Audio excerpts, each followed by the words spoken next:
cette édition de votre émission Coach, j'ai une question. Comment organiser mon emploi du temps au mieux pour être efficace en classe? Telle est la préoccupation d'Eva du lycée général Leclerc. Le coach Valère Foulami lui répond.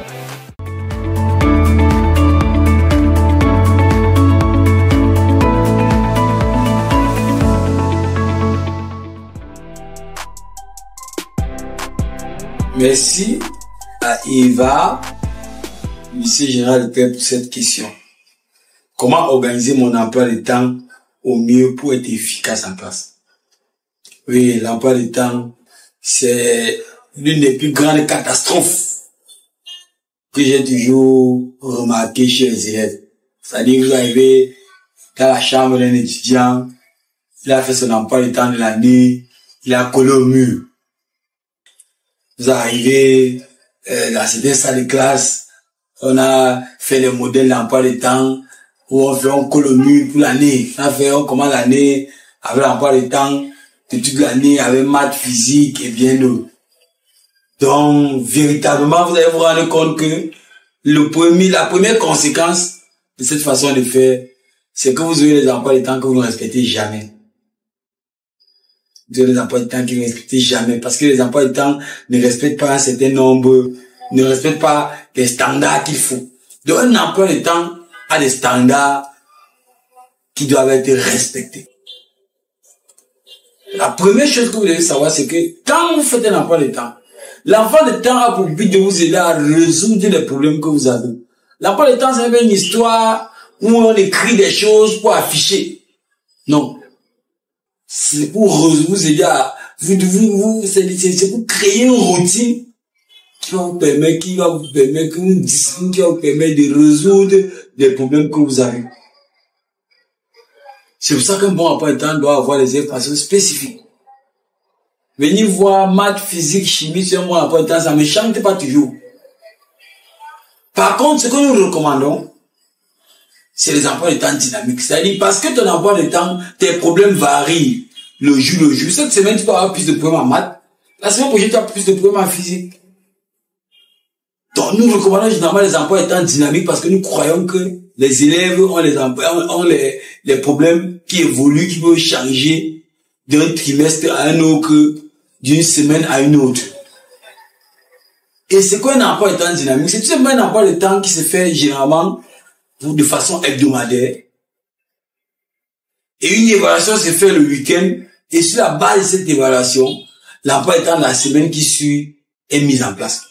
Donc la première chose que je vais vous dire concernant l'emploi de temps, c'est que si vous voulez réussir, vous devez avoir un emploi de temps hebdomadaire. C'est-à-dire que vous commencez une semaine, vous avez des objectifs clairs pour la semaine. Vous fixez des objectifs clairs pour la semaine. Maintenant, vous organisez votre emploi de temps en fonction de ces objectifs-là. Et à la fin de la semaine, vous faites le bilan, vous évaluez et vous réajustez. Et vous pouvez vous utiliser ces résultats-là pour faire l'emploi de temps de la semaine qui suit. Maintenant, quand vous avez compris que l'emploi de temps doit être dynamique, il y a également les préalables qu'il faut faire. Le premier préalable, c'est pour ça que je vais vous inviter à aller sur le site internet www.descopo. Pour essayer de comprendre déjà quelles sont vos heures de performance journalière. C'est-à-dire que là, on parle de la courbe de performance journalière. Parce qu'il y a des gens qui peuvent bûcher facilement jusqu'à minuit, 1 heure et dormir. Il y a d'autres qui ont besoin de dormir, c'est très tôt pour bûcher. Donc si tu fais ton emploi de temps sans connaître si tu enlèves tôt ou enlèves tard, ce sera problématique. Donc ta courbe de performance journalière va te permettre de savoir si tu enlèves tôt ou si tu enlèves tard. Sur la base de ça, tu sauras s'il est mieux pour toi de travailler jusqu'à très tard avant de dormir, ou s'il est mieux pour toi de dormir et te réveiller très tôt pour travailler. Donc, c'est que la connaissance des courbes de performance, des heures de performance journalière qui peuvent te permettre de cerner ou d'identifier cela. Une fois que vous le savez, la troisième chose, c'est tout simplement de savoir que dans le processus d'étude, lorsque on parle d'étudier pour ne plus jamais oublier, il y a ce qu'on appelle les répétitions espacées. Evan Ebbinghaus a fait ce schéma et il a démontré que Lorsqu'on lit un cours et on fait un certain nombre de temps sans le réviser, on perd en connaissance. Donc dès que vous finissez de faire un cours en classe, la seconde qui suit, vous êtes déjà en train d'oublier. Et il faut qu'un processus, ce qu'il a matérialisé sur la courbe qu'il a payé, la courbe d'Ebbinghaus, il faut un processus de répétition. Il aussi appelle ça la courbe de répétition espacée. Il y a aussi un processus de répétition espacée qui vous aide à ne pas oublier le cours. On va se rassurer que vous retenez le cours de façon définitive, que vous faites transiter le cours de la mémoire à court terme vers la mémoire à long terme. Parce que si le cours n'entre pas dans la mémoire à long terme, vous n'allez jamais retenir ça définitivement.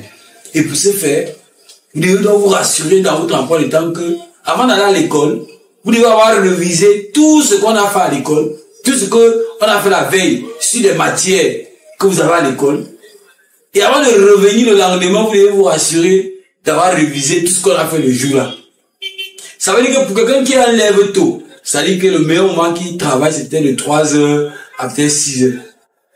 De 3 à 6 heures, tu dois réviser toutes les leçons dont vous avez le cours le jour-là. C'est-à-dire que si nous sommes lundi, de 3 à 6 heures, tu dois réviser toutes les leçons que vous avez prévues, vous avez le lundi à l'école. Ça peut être généralement 4 matières. Même si tu n'as que 3 heures, tu t'arranges à faire 45 minutes par matière. Tu révises simplement pour que quand tu arrives à la salle, quand tu ne sois pas perdu. Maintenant, si tu enlèves tard, c'est-à-dire que tu bûches plutôt dimanche soir, dans ton emploi de temps, tu dois prévoir réviser tout ce que vous allez voir à l'école lundi. Maintenant, quand tu reviens dans le lundi soir, avant d'aller à l'école mardi matin, tu dois, 1, réviser ce que vous avez vu lundi, et 2, préparer ce que vous allez voir mardi. Et vous allez vous rendre compte qu'il n'y a pas beaucoup de temps pour ça. C'est pour ça que cette étape-là ne demande pas des heures d'études trop prolongées, 1 heure, 2 heures, 3 heures, non. 30 minutes. Tu revises ce qu'on a fait, tu restes tranquille. Le cerveau a fait le reste du travail. Maintenant, généralement, les mercredis soirs, parce que parfois, dans les établissements, le mercredi, généralement, on finit un peu plus tôt. Le mercredi soir, c'est dans les jours où tu peux entrer en profondeur dans les exercices. C'est-à-dire qu'il faut démarrer, il faut décortiquer les exercices. Que tu n'as pas eu le temps de faire en semaine, parce qu'en semaine, il fallait réviser, et faire peut-être les exercices d'application.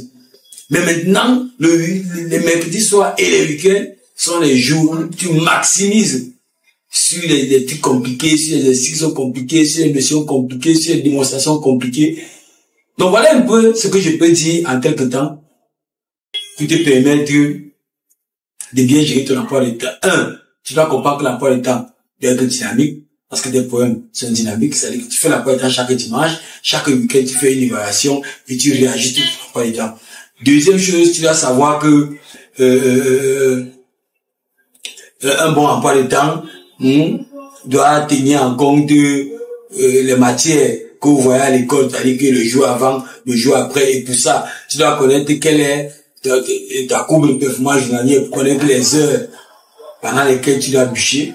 Et autre chose de très important que j'allais oublier, c'est toujours prévoir des pauses entre les heures d'études. Toujours prévoir pas plus d'1 heure d'études sans prendre une petite pause. Surtout quand vous tentez d'acquérir des connaissances, quand vous tentez de lire pour retenir, quand vous tentez de restituer les connaissances, c'est-à-dire traiter un exercice, vous pouvez faire 2 heures, 3 heures, 4 heures sur un exercice. Ça ne dérange pas. Mais quand vous tentez quand vous êtes en train de lire pour maîtriser, pour mémoriser, 1 heure, c'est le grand maximum. Après ça, vous reposez. Après ça, vous bûchez. Après ça, vous reposez. Quand vous avez fait ça 3 heures, ça veut dire que la fatigue, c'est un peu accumulé. Donc, c'est plus 5 minutes ou 10 minutes qu'il faut. C'est peut-être 30 minutes ou 45 minutes qu'il faut pour se reposer. Donc, voilà ce qu'on peut dire en ce qui concerne l'organisation de l'emploi du temps pour être efficace, dans les études. Donc, si vous n'êtes pas encore abonné sur notre chaîne YouTube, nous vous encourageons vivement de vous abonner à cet instant, de cliquer sur la cloche de notification pour ne rater aucune de nos vidéos. Et si vous avez d'autres préoccupations, vous êtes priés de bien vouloir nous les transmettre au travers du lien qui est juste en dessous de la vidéo. Et nous ferons le plaisir de nous rendre disponibles et de vous apporter notre modeste contribution dans la lutte contre l'échec en milieu scolaire et dans la lutte pour l'implantation de l'excellence scolaire dans les différentes familles. Merci. Nous espérons que vous êtes satisfaits. N'hésitez pas à vous abonner sur toutes nos plateformes et à nous présenter vos préoccupations. Rendez-vous demain soir dès 19 h pour une nouvelle émission.